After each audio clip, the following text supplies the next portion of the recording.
Rob Sherrill, one sexual assault victim, says her case has been delayed almost 2 years. She says it's because of a DNA debacle, a combination of testing delays and mishandled evidence. Now she's coming forward because she's frustrated with the system. Try to scratch, try to do whatever I can to try to get as much DNA as I could. Kelly Yancey is still struggling with the memories of her sexual assault. Her attacker, she says, asking for a ride in her car after she met him at a party. I was held in my vehicle for 5.5 hours, freezing cold outside. Now, almost 2 years later, Yancey says her case is nowhere close to being solved. I'm sorry. It's hard. It's hard. Yancey is pointing the finger at the Illinois State Police Crime Lab and the Chicago Police. She says CPD misplaced DNA evidence left behind in her car by her attacker, like fingerprints, a liquor bottle, and vomit.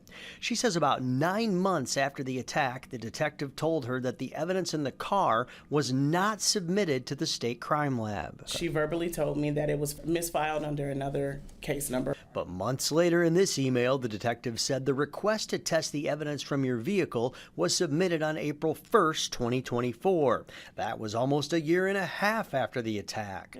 Yancey says she's now waiting on those results being processed by the state lab. CPD responded to the I-Team saying the Chicago Police Department is committed to thoroughly investigating criminal sexual assault cases, as well as supporting the victims who are living with the trauma and aftermath of these assaults. Detectives are in contact with the victim in this specific case, which remains an active and ongoing investigation. I felt as though I was neglected. Yancey believes that car evidence should have been submitted to the state labs immediately with her sexual assault kit evidence from the hospital.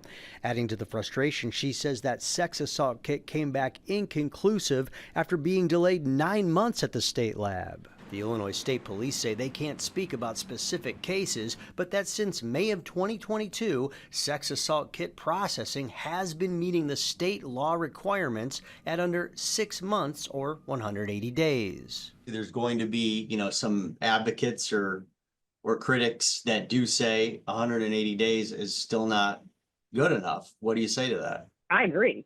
I certainly agree. That's just the minimum. That's the bare minimum. And we need to get down to a turnaround time that's going to be more acceptable for our victims. ISP says so far in 2024, 15% of sex crime kits have been processed under 30 days, 27% under 90 days, and that all have been tested under 180 days. ISP says it's up to date on the latest technology like rapid DNA, which they showed the I-Team in 2020, but the biggest challenge, they say, is staffing. A lot of it is finding qualified applicants and then getting them through.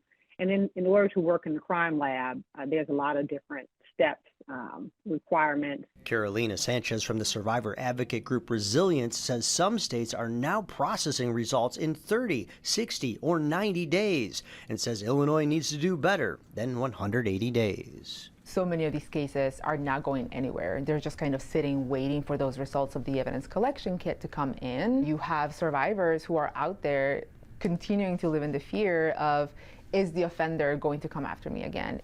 Where are you left? Hopeless. The I-Team has also reported on DNA delays when it comes to processing murder evidence. In 2018, we found that there were more than 750 Chicago murder cases waiting to be analyzed. Because of our reporting, the state overhauled its system, added rapid DNA, and hired more lab techs.